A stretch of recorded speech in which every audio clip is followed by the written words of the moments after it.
So in this video, we're going to cover Rivian stock, which you would think is positioned well for the future, being an electric car company.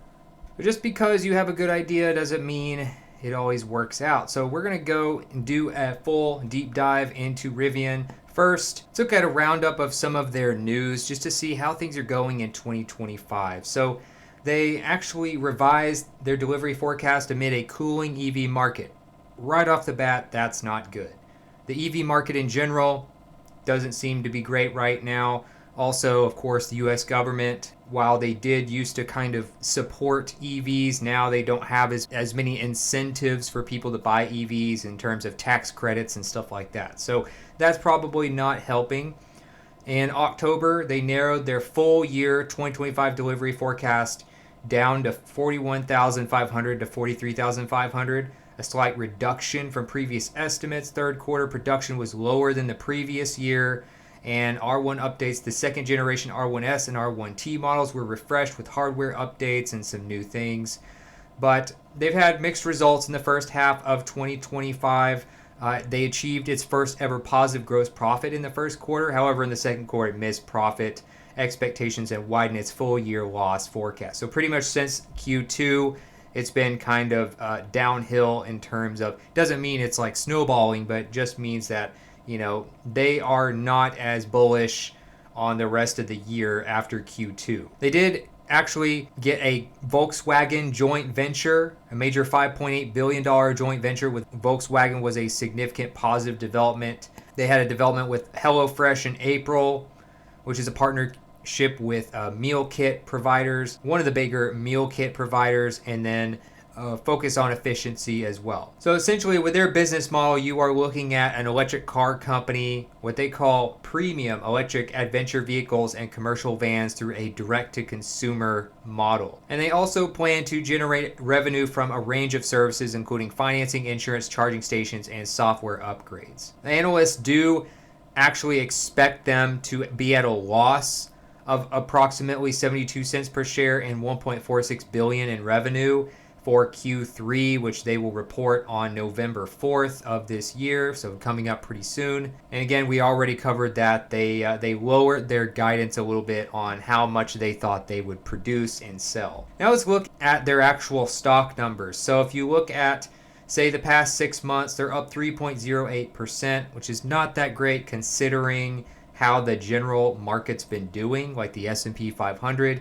Year to date, 3.47%. The past year, up 30.95%. That's not too bad. Now, they don't have a PE ratio or a dividend yield on Google right now. If you do look at their quarterly financials, though, they do have a few things that are positive. It's not all negative news necessarily. Revenue, net income, diluted EPS, net profit margin are up. Of course, if you look at a bigger picture over the last 5 years, they are down 89.45%, which is obviously not something you want to see. Again, obviously, past performance doesn't equal future performance, but not a good sign when you haven't seen any sort of indicator that they are going to get back to their all-time high anytime soon. And like we said, the current administration is not as pro EVs as some of the other ones have been. If you look at assets versus liabilities, not quite a 2-to-1 ratio. Could be a little bit better. It's not terrible though. Price to book is actually quite low. If you look at their return on assets, down a negative 17.91%, not something you want to see there. Normally you want closer to the positive end of that, so literally the opposite of that. And return on capital, not good either. So both being negative by quite a bit as well, not a good sign. I also like to look over the past 3 months because that's a quarter of a year, just to see if the trend seems to be changing at all. They're actually down 1.08% over the past 3 months. If you actually look at the PE ratio on Robinhood, they actually display it right now. They still don't have a dividend yield, so it looks like they don't offer a dividend. So you're looking for growth here.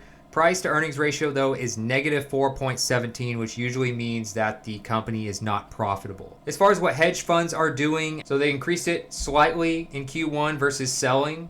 And then in Q2, a lot more were buying than selling in Q2. So that's an interesting sign. And then you have a breakdown, of course, of some different hedge funds here on Robinhood. Now, as far as insiders, 9 insiders sold a total of 185,000 shares in the last 3 months. This is not financial advice, obviously, but this is just a month-to-month indicator of insiders, what they're doing. This isn't the best indicator in the world. It's interesting to look at to see kind of what their leadership might be doing with their stock, or some of the people that have the most shares and what they are doing with it. But it's not always like a great indicator to determine whether or not you should buy or sell. Now, analyst ratings, I think, do hold a little more weight. If you look at 27 Wall Street analysts, they have Rivian as mostly a hold. So a little over half of them give them a hold score. About 30% of analysts give them a buy score, and about almost 15% give them a sell score. So not the greatest signs there either. Most of the time when I buy a stock, the sell score is around 0, very close to 0, and there's a lot more that are recommending buy than hold. This, of course, is not the end-all be-all indicator, just like not any single one of these is, but it's just interesting to look at what other analysts say. Now, you also have mixed results in earnings over the past few quarters, where they are missing and hitting kind of back and forth. It's really hard to tell where this company is going right now. As far as their EV to EBITDA ratio, I like looking at this just because this is an interesting indicator that's like a another version of like a PE ratio that you can use that won't have as many like accounting tricks. So if you want to see more of a raw version of something like a PE ratio or an alternative of a PE ratio, then you can check this out. Now, it does say that it is negative as well. Now, their PEG ratio is also negative. They have a negative 0.19 PEG ratio. Not the greatest signs here as far as indicators of whether or not this is a good buy right now. Usually you want something around maybe like 1 or 2 on this, and you might think, oh, well, lower is better. It's like, well, if it's negative, that's usually not a good sign. That means you're trying to bet on a company that's not even profitable. And then another indicator, is their leadership good? Are they going in the right direction despite what they might be selling? 3.6 out of 5 for their employees. 60% recommend working here to a friend. 70% approve of the CEO. I would say these are pretty average numbers. 70% approval rating of the CEOs, not bad. That's actually pretty good. And 3.6 out of 5, 60% recommending working here to a friend. That's not terrible. That wouldn't be like a deal breaker. If it was like really bad scores from employees, I wouldn't want to invest in it in something like that personally, but no huge red flag there. As far as Rivian right now, I would say they're more of a sell. I just don't think that the current administration in the U.S., which is, I believe, their biggest market for EVs right now. I haven't heard any sort of traction in Europe, where Tesla had a pretty good market share, and now Tesla is losing their market share in Europe to China. China has some really good EV companies right now that are branching out across the world. But as far as Rivian goes, I would not get involved with them at all. I'm not even tempted to buy them. I just don't see them turning around anytime soon. You could maybe take a moonshot and be like, well, they're so cheap right now, they could do some things, but I don't see, with the increased competition, with the administration cutting out a lot of tax incentives for electric vehicles, and with the performance of their stock in general. Yes, it is up 30.95% in the past year, so maybe you could just buy it really low and see what happens with it.